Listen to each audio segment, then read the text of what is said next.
Jeff Ritter is wearing his Masters swag. He's going to reflect on how beautiful it was there at Augusta. We'll talk about Scottie Scheffler's runaway win, and we'll preview this week's RBC Heritage Classic at Harbour Town. All that more and more on the next Gaming Golf coming up right now.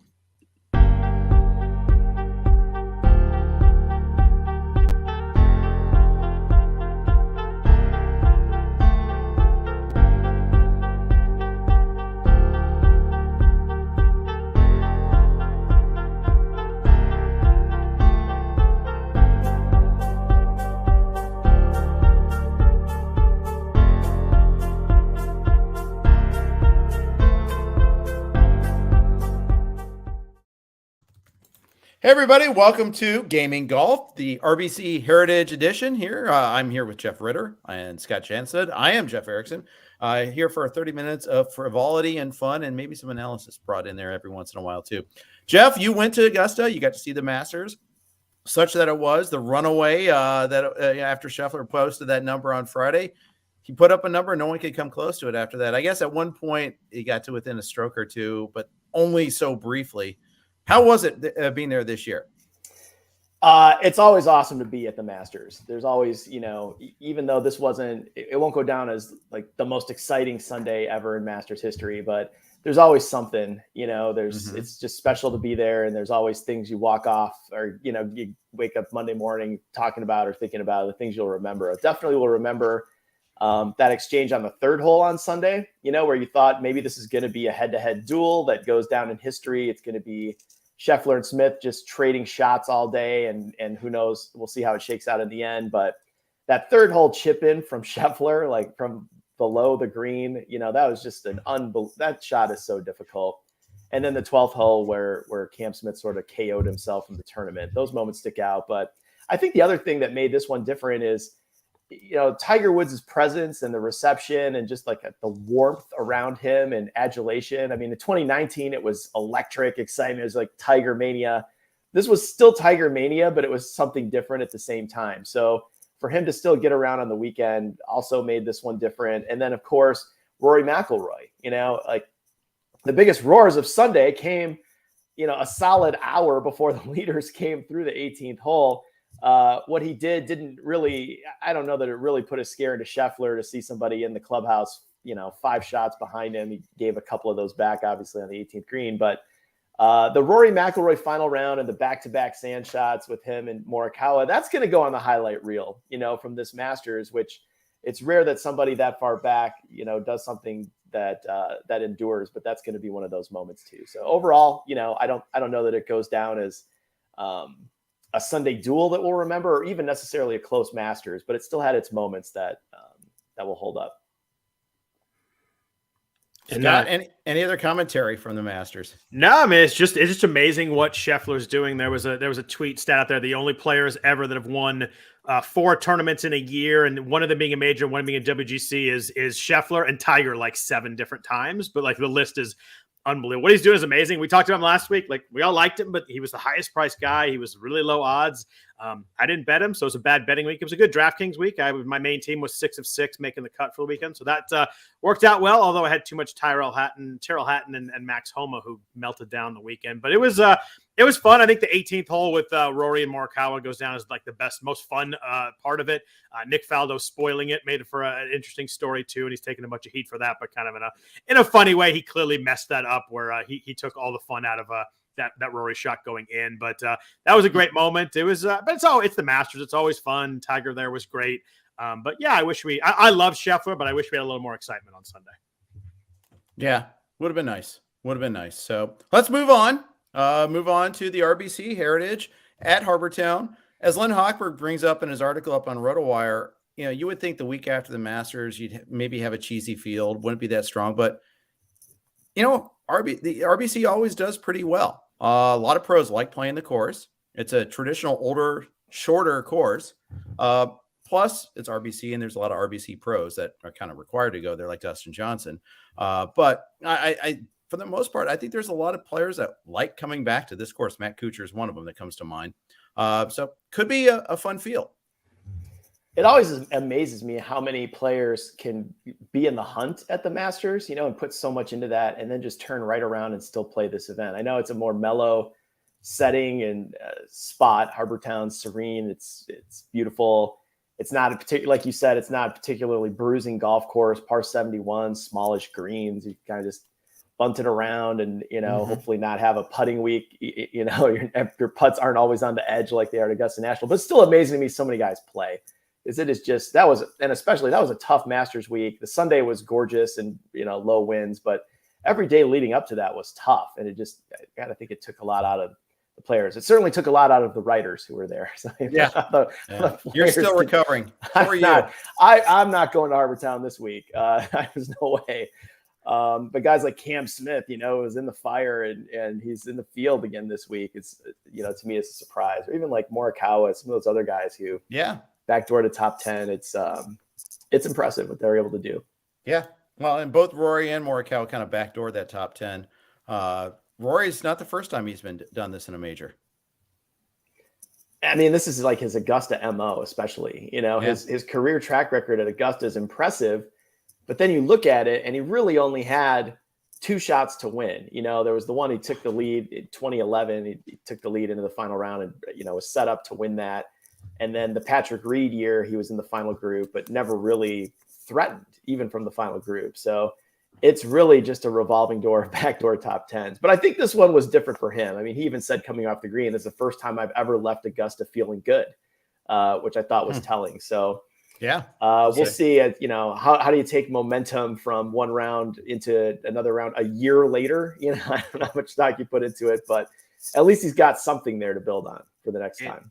It's pretty wild. He hasn't won a major in 8 years. I don't think we thought that was coming at any point when he won his last one. I mean, 8 years is a long time for him. It shows how damn hard it is to win these majors. Yeah, no kidding. I didn't realize it had been that long. That's pretty wild. Yep. All right, let's turn our attention to this week. Big names at the top. Justin Thomas 11-1, as you mentioned. Cam Smith 10-8, DJ 10-5. Morikawa 10-2 and Cantlay at 10,000. We'll start with Scott here. Are you building a lineup around one of these guys?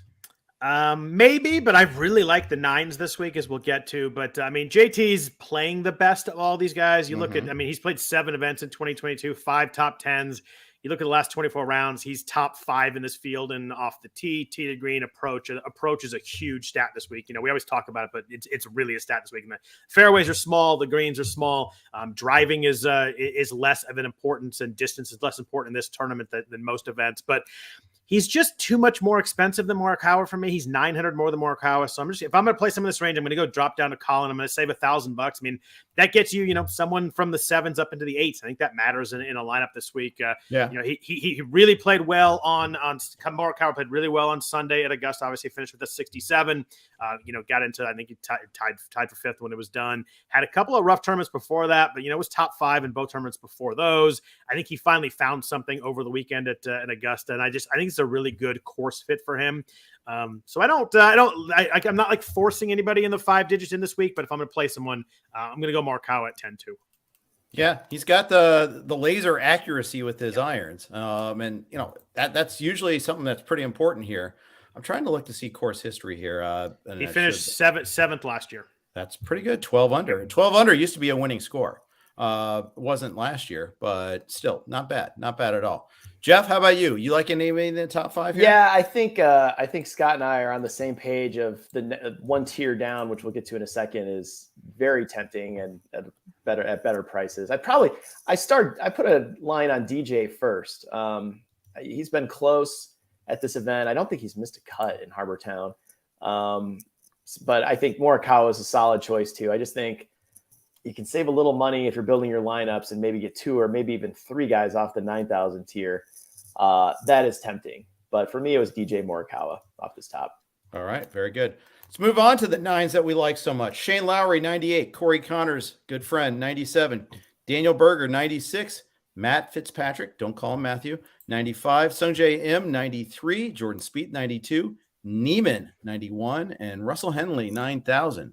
Mr. Ritter, you said you like the $9,000 tier. Who do you like among these guys? Love the $9,000 tier. I mean, Shane Lowry's playing the best golf of his life right now. He's the defending champion. So And this course does produce repeat winners for whatever reason. It's a place where guys can get comfortable with this and play well continuously. We talked about last week how Augusta National is one of those courses where you might place even more emphasis on course history than any other tour stop. That's how I feel. But this is one of those other tour stops where you stop and say, okay, how does Stuart Sink win here multiple times? How does Davis Love dominate all these? There's just like there's certain guys that just build up over time that just play this course well. So I'm not scared at all to go back to Shane Lowry as a repeat champion. It's very hard to win an event back to back, but in this case, I'm on board. Corey Connors, friend of the podcast, had a great Masters week, walks out with no real scar tissue, I don't think. And, he's got that ball striking profile again that would play well at this course. Same for Joaquin Niemann. He played some high wattage rounds there with Tiger, and played really well alongside Tiger and alongside all of that. This has got to feel like a vacation for him after what he just went through at Augusta. So I like him a lot for this price. And even I would say Sung Jae, where is he's in this tier, isn't he? Yeah, 94. Guy. 93 even. 93, sorry. Yeah, 90. Yeah, same. Sung Jae Im also, a lot of time in the heat at the Masters, but still probably walks out feeling confident. I played well on Sunday and, kind of hung around all week. So again, ball striking, great profile for this course. The only person I really would fade off this tier is Spieth. He just still seems lost. And, if he doesn't get the good vibes going at Augusta National, I'm at this point going to be a week late as opposed to a week early on Spieth. So, but anybody else in this tier, I think has a lot going for him. I'm not crazy. Sink won here last year, not Lowry, right?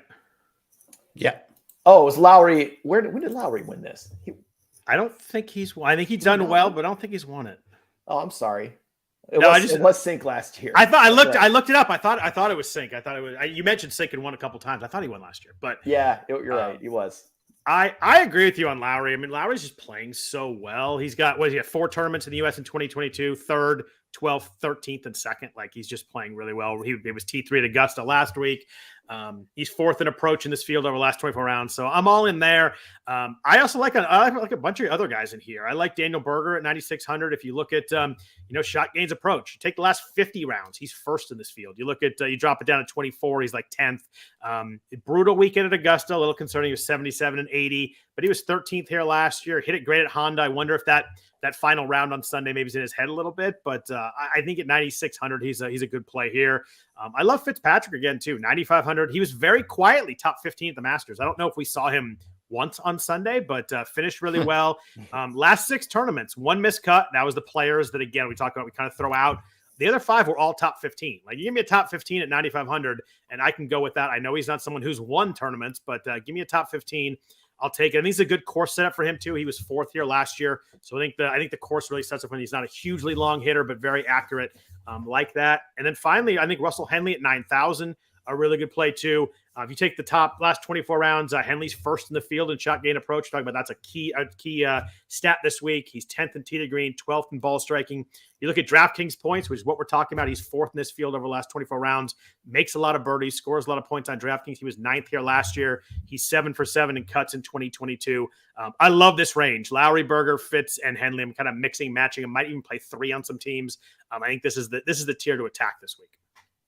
Yeah, and if you don't have, you have to eschew Tom, JT, and Smith for sure to go fit that in. Yeah. Maybe you go more Akawa and like Henley and Im or Henley and Fitz, and you still have to squeeze a lot there. It's still pretty tough, but a lot of fun golfers in this range. Let's look at the $8,000 golfer range. I think there's some interesting names here too. Maybe not as good as but just why they're cheaper though too. Webb Simpson, 8,800, won 2 years ago here. Billy Horschel, 87. Tyrrell Hatton, 86. Harold Varner, 85. Siwoo Kim, 84. Alex Noren, 83. Tommy Fleetwood, 82. Kevin Kisner, 81. And Chris Kirk at 8,000. Scott, are you finding guys in 8,000s that you like? Not as many as the 9s, so I'm kind of leaning towards the 9s and 7. But I actually want to ask Jeff a question. How do you feel about Hatton coming off the negative comments at Augusta, how frustrated he was at the beginning? You're a better feel for how these guys are personally and how they're going to react to stuff. How do you feel about Hatton this week, kind of coming off how frustrated he was over the weekend?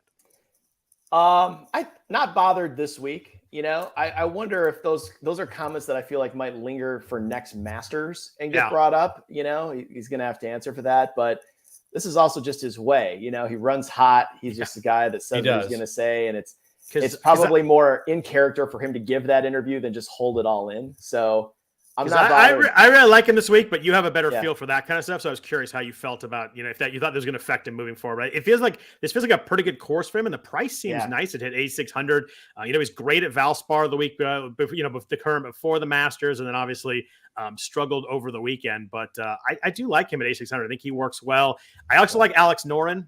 Hit it really well at Honda and at the Players. He gained a really well an approach at both of those. He putted really well at Valspar to kind of sneak back into it, but. Noren's played 5 tournaments in 2022. He's made 5 cuts. He has 3 top 12. So not just making cuts, but finishing high up the board. 8,300. I'm definitely in on that. So Noren and Hatton this range for me this week. Yeah, Hatton 2 years ago finished 3rd at 20 under too. He didn't do as great last year, but still some positive course history there too, which you always like to see. Before we move on to the $7,000 tier, quick note from our sponsors on the Blue Wire Network. All right, that is our quick note on the Blue Wire Network. We always have our podcast hosted here on the Blue Wire Network. 7,000s. Let's go through the whole process there. Where they're too numerous to. I'm going to name them this time. Screw that. We're going to go crazy this time. Matt McNeely 79, Jason Kokrak 79, 78. We got Nan Kuchar 77, Brian Harmon and Mito Pereira at 76. Hoagie and Hadwin. At 75, Streelman, Young, that's Cameron Young, Ian Poulter, 74. We got Troy Merritt, Luke List, Dylan Fratelli. At 73, Sebastian Munoz, destroyer of T-boxers at 73. T-box markers at 73 also. JJ Spawn at 73. That's Eric Van Rooyen, by the way. The 12 listeners that listen to us regularly know that I make that joke, but there's someone new just in case. Russell Knox at 7,300 as well. At 7,200, we've got the Austrian Matt Kuchar. Are we still calling him that, guys? Or is Matt Kuchar the American Sepp Straka yet? This will be a telling week. It's a big week for Kuch. He could do well here. He could. But Straka's at 72. Glover's at 72. McCarthy is at 72. Stewart, defending champ, Stuart Sink, all the way down at 7,200. At 71, Aaron Wise, Patton Kazire, Sahith Theegala, Charles Howell III, and Anirban Lahiri are all at 7,100. At 7,000, we got Tringali, CT Pan, Davis Riley. His prices dropped back down again. Ricky Fowler's at 7,000, and Scott Stallings at 7,000. All right, that's a lot of names. That was probably not worth the effort to go through them one by one, but hey, and once you started the bit, you had to finish it. Jeff, you get to go first this time. Who do you like in the sevens? I'd probably go down to the bottom because, again, like Scott mentioned, I'm thinking the same way of can I get 3 $9,000 guys into a lineup? And so to do that, you got to go bargain hunting a little bit earlier. So there's a reason I went into the waiver wire in our fantasy league and tried to grab Davis Riley. I just liked the way he was trending earlier this year. I believe he got into it with the Valspar, right? That he was in the playoff. Or was it just second place? I can't remember these. Second place. Remember, he lost in the playoffs. Yeah. So he's not. I think driving accuracy is probably his weak spot. If I remember, I looked up all his stats before I added him. Harbour Town, you don't need to go out there and launch it. You can just kind of bunt it around.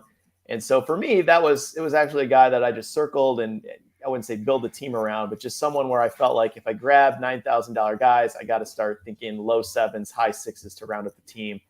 And Riley was my favorite. And I will say, I wouldn't be afraid to go back to Stuart Sink because there are guys who you establish this track record and it just works. So I wouldn't be afraid to add Stuart Sink again. So those are my two. I kind of just started at the bottom of this tier and went up, and those were the guys that I found.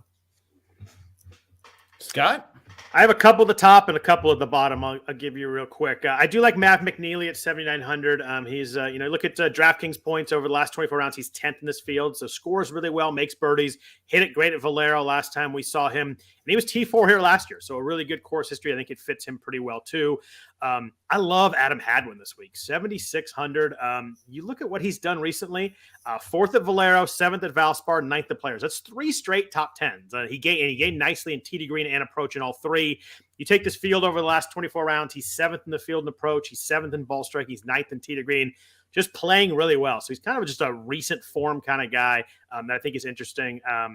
And then at the bottom, I do like Russell Knox again, made 7 cuts in a row. You're kind of looking just at this range and make some cuts. He's 16th in this field and approach, 15th in ball striking, 17th tee to green. So a top 20 guy in some big stats this week. And down at 7,300, he's priced way out of the top 20, which is nice. I also like Sebastian Munoz, 7,300. He's made 5 straight cuts also, all those in the top 40. Gained really nicely in tee to green, 3 straight before the Players, which is rough for him, but has just been playing well. I think Knox and Munoz both make the cut, and at 7,300 down this range, all I'm trying to do is get my 6-6, my 5-6, and get guys through the cut. And I think they both make it. If you want to get a little spicier, I think Mito Pereira at 7,700 playing well, 4 top 30s in his last 5. The one missed cut was the Players. We've talked about Mito a lot. I think he's got a lot of upside. So maybe a little bit more risk with him, maybe a little more variable, but I think you have an upside of a top 15 with Mito, with maybe some of the other guys. You're just kind of playing the floor of the safety. I'm going to throw out Denny McCarthy at 7,200. He's made 12 of the last 13 cuts. He's not a big hitter, but that doesn't hurt you here. I think he's one of the better putters on tour, and I think that might help him. He's got to hit some greens. That'll be the tough part there. But I think, again, another guy that fills out the dance card. You get another cut maker here with the possibility of a top 20 finish. Played really well at Valero too. It was not just the putting. He hit it well, tee to green and approach. So that's you're right. He just makes cuts. Yeah. Let's go with the cheapies, the 6,000s. We'll go Scott first this time. Who do you like in the 6,000s? Anyone? It's a tough range this week. It's hard to find great names down here. The one that I do like is Nate Lashley at 6,700. You look at his 4 tournaments since the beginning of March. He's finished 7th, 27th, 15th, and 18th. Like you got a guy at 6,700 that's made 4 straight top 30s and 3 of those top 20s. Like that really jumps off the page. Gained really well at Valero. Gained 8.3 tee to green and 6.1 in approach.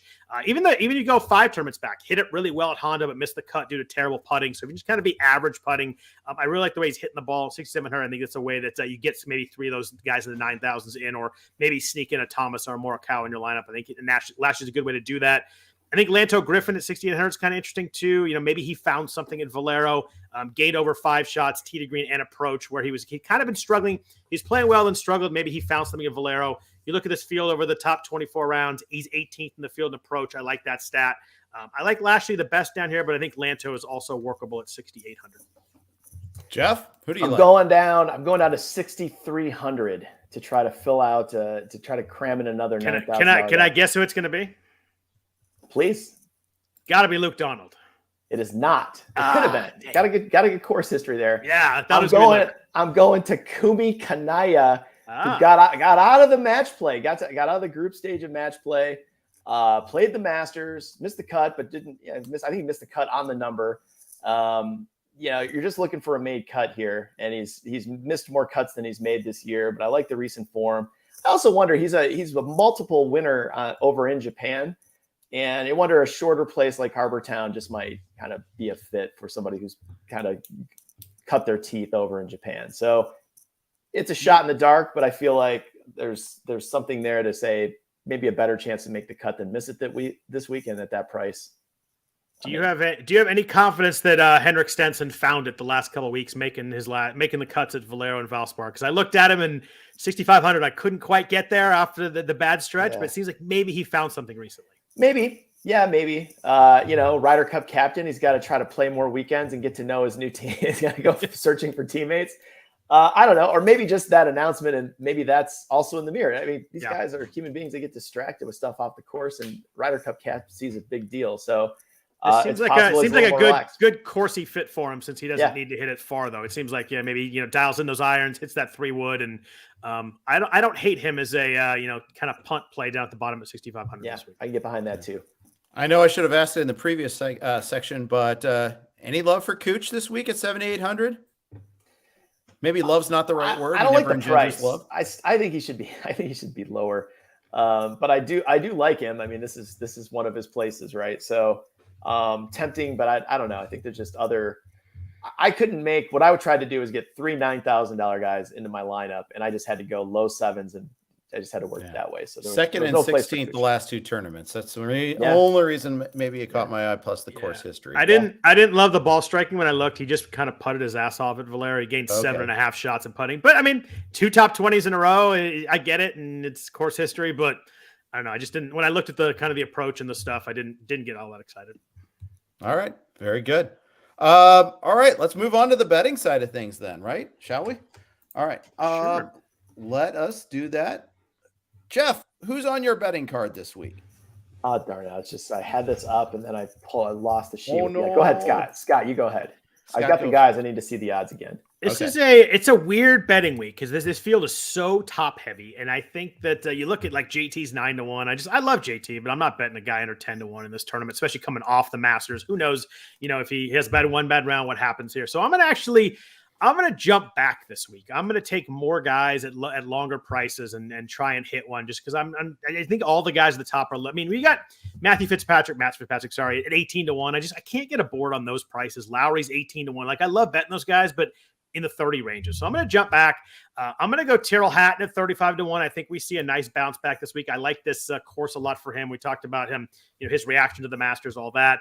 I like Alex Noren at 50-1. I like Matt McNeely 55-1. Adam Hadwin for sure at 65-1. And the last one I haven't figured out yet. I probably got room for one more guy. I just think that Sung Jae, we didn't talk much about him, but he sticks out to me. He's 40-1 on DraftKings right now. You've got Henley at 22-1. You've got Fitz at 18-1. You've got Webb at 35-1. I think Sung Jae probably has a lower floor than some of those guys, but I think he has way more win equity than any of those guys. I think he has a better chance to win this tournament than any of those names. And at 40-1, although I'm not playing him on DraftKings this week, I didn't love his form prior to the Masters, but played well last week. 40-1, I just think is too high a price. I'm just going to strictly kind of play that from I think the number is too high angle this week. And I think he's got a better chance to win than a lot of guys above him on the list. I shouldn't have let Scott go first because I had the same thing teed up for Sung Jae Im. I just wanted to see the numbers. I showed 35-1, and I still like him there too. I think he's one of my favorite bets on the board. I'm still staying on Shane Lowry. You saw 18-1. I thought I saw 20-1. It's probably on the way down as people sort of climb aboard. Fun guy to root for on top of recent form and everything else. Joaquin Niemann 30-1. I like that too. So and then for a couple long shots, already talked about him. Stuart Sink, defending champ, 100-1. Yeah, why not? People repeat at this event all the time, including Stuart Sink. So, why not at 101? And then Davis Riley, my kind of young guy that I'm watching, added to my team. So I see him also at 100-1, and I'll fire a dart there as well. I really think Hadwin's too high at 65-1. I really like that one this week. Good pick too. It's good pick. Right. There you go. Fire it up then. Let's do one and done. Now, Jeff, I think I made you go first last time to your chagrin, but that's why I was trying to let you go first on your betting sheet so you could go last and one and done here. But I'm going to make you go first. Sorry, it's a tough world. I think I entered today's podcast thinking I was going to go with Joaquin Niemann. However, just kind of looking at the odds and hearing this and thinking it through more, Sung Jae Im is underpriced. I don't know if he'll be under. I guess one and done. You always try to think I want to try to grab somebody that not the entire pool is going to take. I think I'm going to go. Boy, I'm between those guys. I think I'll go Sung Jae Im, but and if Joaquin Niemann wins this thing, I'm going to kick myself. But I need to win. I need a win in this pool, so I'm going to lock in Sung Jae. I love the course fit. He's got me feeling good. His dad just made a near ace at the par 3 contest. The Masters, just riding the wave ever since. One of those little pre-tournament viral moments. But I like him this week. So I'm going to go in. I was back and forth on this one, and I don't like his odds to win, so I'm not going to bet him. But I'm going to go Matt Fitzpatrick. I think that I like the top 15s, 5 of the last 6, and he's got a really good chance to win this week. He was he was 4th here last year. I mean, he's a good spot for him. I'm going to try and not going to take in the top guys, but I'm going to go Fitzpatrick. I think he's got a good chance to win. It's probably a really good spot to use him, whereas I don't see myself maybe using him the rest of the way. So I'm going to go Fitzpatrick this week. All right, there you go. I was How about you? debating. I'm going to go with the cuddly Tyrrell Hatton. I think I'll be alone on this one after his 79 and 80 over the weekend, but I think he generally had been in good form prior to that, and hopefully he won't be such an angry young man, or at least he'll channel that anger there a little bit. That's my alternate. So I obviously really like that pick. It's a good pick too. I like it. I think we're gonna see Knight's bounce back. I think that 35-1 on him, I think is a really good bet this week. I'm in on that for sure. And my alternate is Russell Henley. I like him too. So there you have it. Any other parting thoughts for Harbour Town before we sign off? Are you attending any other majors, Jeff? TBD. We'll see. Okay. And can you provide some swag for us, even though we won't see you in person? You still have to ship it regardless. Have you ever been to St. Andrews? I have. Yeah, I covered. How is it? Give me 60 seconds on St. Andrews. It's like playing golf in a museum. Like walking Augusta is cool, and it's a bubble, but St. Andrews is just all out there in the open, and you're just in this old town, and you get to see this whole landscape where the town is like walking around you on certain holes or stopping to watch you, and it just. Oh, you actually played there too. Yeah, I've played it. Awesome. I've played it and covered it in 2015. So it's awesome. One of the best spots on earth if you love golf. That is high up the bucket list for sure. Absolutely. Keep it there. It's worth it. When we were in college, I had a friend that studied abroad in Scotland, and at the time you had like a letter from a country club or a letter from your home course to be able to play it in St. Andrews. So we may have doctored up a letter from the Claremont Country Club that I signed, and it told him about his handicap was low enough to go play. So somewhere my buddy got to play, but I never got to play. But my name might be on the ban list there, I'm afraid. Uh-oh. Worth it. And there's actually 7 golf courses in St. Andrews. So, you can do a whole tour and then just make that your grand finale or get it in the rotation. And you can make a whole trip out of it, just playing golf every day. It's amazing. The whole place is amazing. I am envious. Someday though, we're going to try to do a golf trip I have a regular golf trip. We were going to do Scotland when we turned 50, COVID hit. So I have not played there yet. But we'll still do that. Now we're going to wait till the kids are in college and then we'll go, because that's funny how that works sometimes. Why don't we just do gaming golf, like take it like college game day, right? I mean, gaming golf on the road. Let's go get those media passes. Beautiful. Sure. Yeah. We'll use that reach for good, for sure. All right. That's going to do it for gaming golf today. Thanks for listening as always. And good luck in the RBC Heritage this week. Take care.